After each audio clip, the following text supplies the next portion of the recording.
Support for Radio Friends comes from OsteoStrong. Improvements in bone density, strength, and power can be achieved by weekly 5-minute no-sweat sessions on their 4-spectrum machines. These isometric robotic machines safely emulate high-impact loading on different parts of the skeletal system, which stimulates activity in bone-building cells. Balance and agility can be improved by 2-minute sessions on vibration plates. Every session is supervised by a trained coach. Learn more on Facebook or call to set up a complimentary wellness assessment and session. Good morning and welcome to Radio Friends on Thursday, December 1st. John Howe is with us. He is the author of a book called The Foolish Corner. We've talked with him several times over the years. Today we're about money, and today we're going to talk about inflation and how it affects our... Yes, I'd like to talk about inflation, and the book that you mentioned deals with behavioral economics, which really is a branch of economics that tries to incorporate the psychological limitations that we as humans have in terms of making good decisions. Mm-hmm. So if you think of behavioral economics as the intersection between psychology and economics, that's kind of where we are. And so I'd like to talk about inflation and kind of ask the question and try to answer the question, what does behavioral economics tell us about how we as individuals might deal with inflation and think about inflation to have a little more realistic view of what's going on. And if we have time, we can talk about other things, other causes of inflation.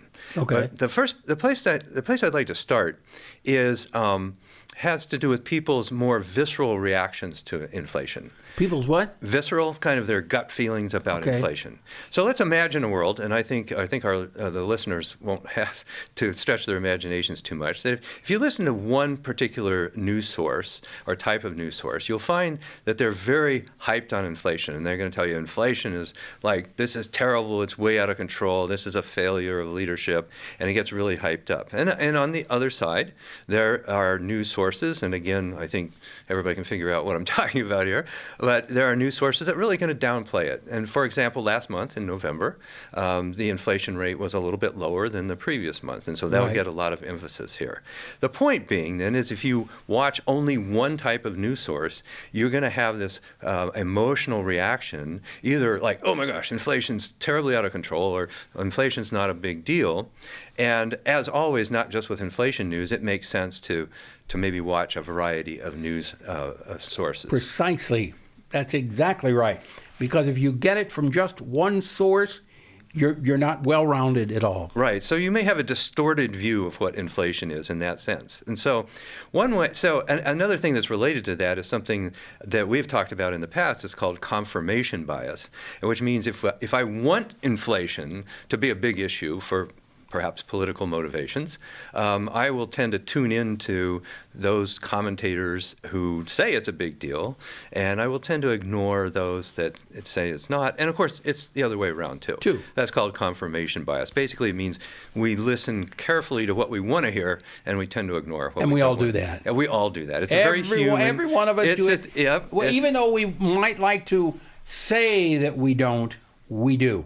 Absolutely. And I know I'm guilty of it. So, it's a very common human and maybe universal human tendency. So the point is, being aware of it, maybe we can take some steps to counterbalance it. For example, trying to listen to viewpoints that make us uneasy because it's not really what we want to hear.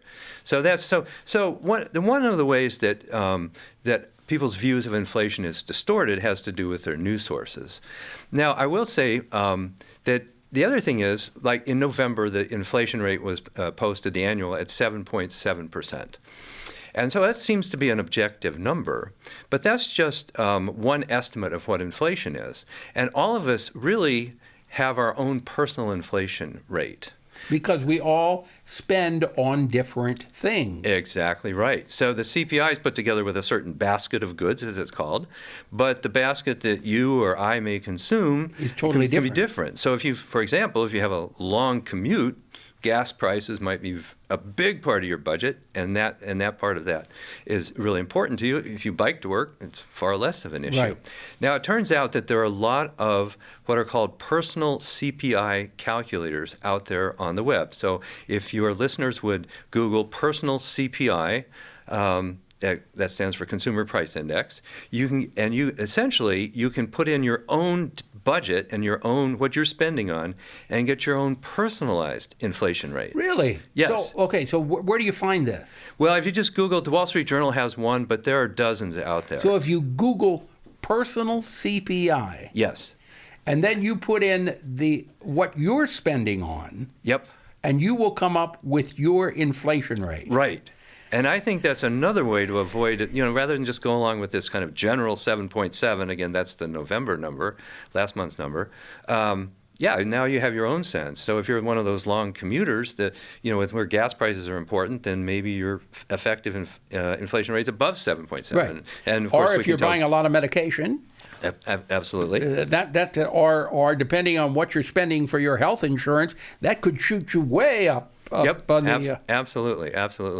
By the way, I'd like to mention that I have a newsletter, and it is John Howe, all run together, JOHN, HOWE.substack.com. And in January of this year, it's a monthly newsletter, and I put in a plug here, but it's free, and it just comes once a month, so it won't clog you up too much. There's no advertising either.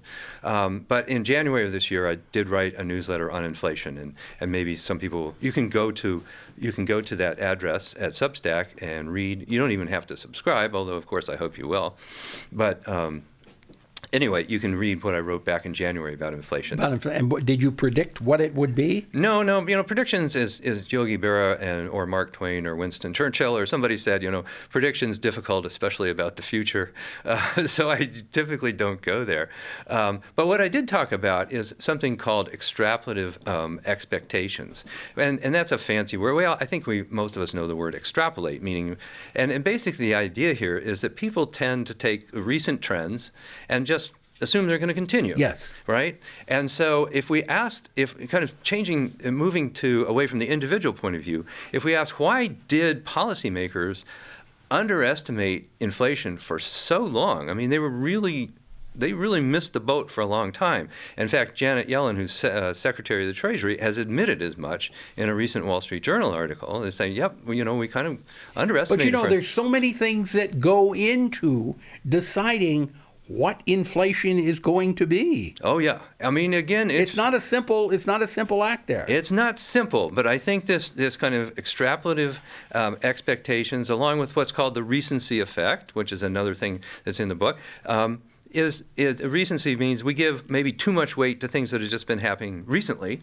and if inflation's been low recently, we kind of think, oh, it's going to continue, but it turns out not. So we also have an explanation from behavioral economics why policymakers have been slow to react to inflation. Okay. All right. If you want more information on it, John Howe, JOHNHOWE.substack.com. That is correct. And it's free of charge.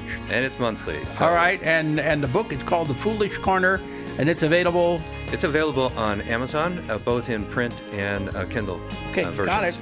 Thank you, John. Come back again. All right. I would be happy to. Out of time for today. Something you'd like to hear or see, drop me an email, pip or p, missouri.edu.